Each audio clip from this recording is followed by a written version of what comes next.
never made it, but I know what it takes. I'm motivated by a mix of emotion. Got my statement, and I'm reading. 사후 간호, 죽은 이후의 간호에 대한 얘기를 좀 하겠습니다. 살아생전에는 사실 간호는 확실히 보면 그렇게 뛰어난 장군으로 평가를 받았던 것 같지는 않습니다. 실제로 오늘날의 간호는 앞서 말한 것처럼 중국의 유불도가 모두 신으로 추앙하는 유일한 인물입니다. 그리고 오늘날도 중국 사람들은 아침마다 간호에게 절을 하고 가는 사람들이 아직도 여전히 많고, 곳곳마다 간호 앞에 가서는 다 절을 합니다. 자, 그럼 결국 사후에 이제 간호에 대한 어떤 그 이미지, 간호에 대한 평가가 달라졌던 것을 의미하는 것이죠. 삼국의 이야기는, 이 삼국 시대의 어떤 이야기는 송대 즈음 해가지고 점차 이제 화극으로 해가지고 무대에서 이제 전해지기 시작합니다. 그래서 이제 민간에 삼국의 고사가 많이 이제 알려지게 되죠.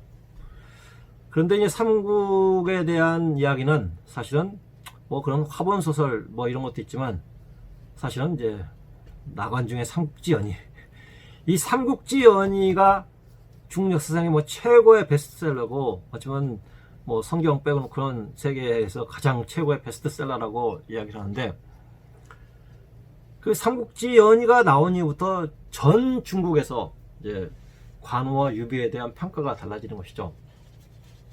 그 이야기는 뭐 삼국지에 나와 있는 약 900여 계좌의 어떤 그런 기록들이 아마 상당히 많은 부분에 이제 훗날 어떤 신화적인 어떤 상황으로 발전할 수 있는 어떤 공간을 제공하지 않았나 이렇게 봅니다.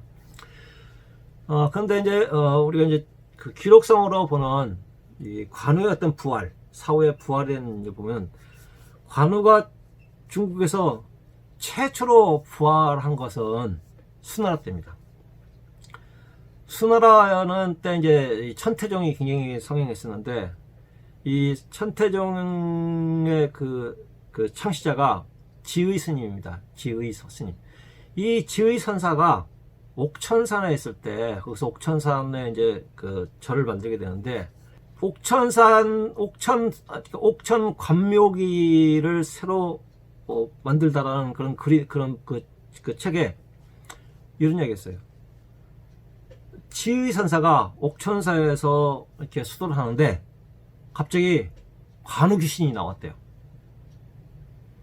그래서 관우가 이 지의 선사한테 옥천사 이곳에 절을 좀 지어 주십시오.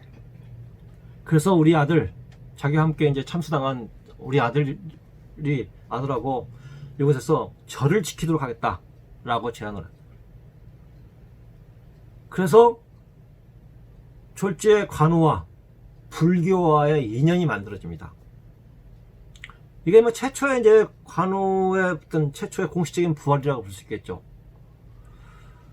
근데 이것은 이제 어떤 이제 전설처럼 이루어지는 부분이라면, 공식적으로 관우가 부활한 것은 당나라 때입니다. 이게 당나라 때 민간에서 관우를 관삼랑이라고 했어요. 관삼랑. 관삼랑이라는 것은 그 당시에 절간 지키는 사람, 절간 지키는 승려를 갖다가 관삼랑이 했어요.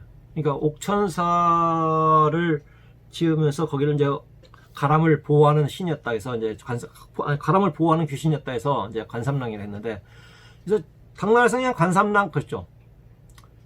그런데 관우가 정식으로 당대에서 등장하기 시작한 것은, 이 당나라에서는 최초로 무성, 그러니까 중국에는 이제 두 성인이 있죠. 문성과 무성.